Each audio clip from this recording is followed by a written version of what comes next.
Remove profile photo from Google account. In this video tutorial we're going to learn how you can remove your Gmail or Google profile photo on your desktop. So I'm going to show you in my desktop, but if you're using iPhone or Android phone, you can follow the same shape.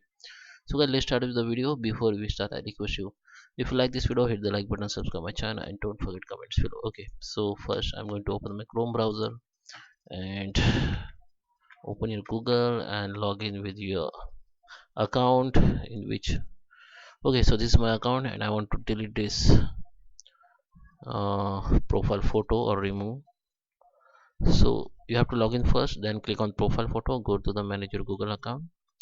So it will bring you the next page where you will find all details like personal information and all data privacy. So you have to tap on personal info, tap on personal info and just scroll down, and here you can see the your profile. Just see the profile, and this is your profile photo. Click on it. So now you can go to the personal, you can change this name or picture, the personal info section account. So go to the personal section account, and if you click on it, so now you can remove from here. Okay, so you can go directly, like you can go directly to the personal account, and you have to click on this about me, and you will see the last page, and you can just click on it and you can remove from it. Just click on it, it will be removed. You can also change. I hope you like this video. Please subscribe me.